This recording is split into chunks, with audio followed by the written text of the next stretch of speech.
মানবতা বিরোধী অপরাধের মামলায় সাবেক পররাষ্ট্রমন্ত্রী হাসান মাহমুদ, সাবেক শিক্ষামন্ত্রী মহিবুল হাসান চৌধুরী নফেল, সাবেক সংসদ সদস্য এবিএম ফজলে করিম চৌধুরী ও চট্টগ্রাম সিটি কর্পোরেশনের সাবেক মেয়র আদম নাসিরউদ্দিন সহ 22 জন আসামির বিরুদ্ধে আনুষ্ঠানিক অভিযোগ আমলত লইয়া আন্তর্জাতিক অপরাধ ট্রাইব্যুনাল।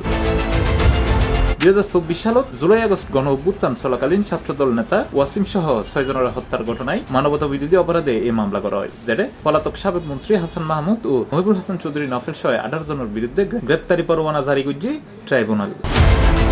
মঙ্গলবার এপ্রিল 7 তারিখ আন্তর্জাতিক অপরাধ ট্রাইব্যুনাল 2 এর চেয়ারম্যান বিচারপতি নজরুল ইসলাম চৌধুরীর নেতৃত্বাধীন 3 সদস্যের বিচারিক প্যানেল এই আদেশ দিয়ে প্যানেলের অপর 2 সদস্য হল বিচারক মোহাম্মদ মঞ্জুরুল বাসিত এবং বিচারক নূর মোহাম্মদ শাহরিয়ার কবির। ট্রাইব্যুনালত আনুষ্ঠানিক অভিযোগ উপস্থাপন করছে চিফ প্রসিকিউটর মোহাম্মদ আমিনুল ইসলাম।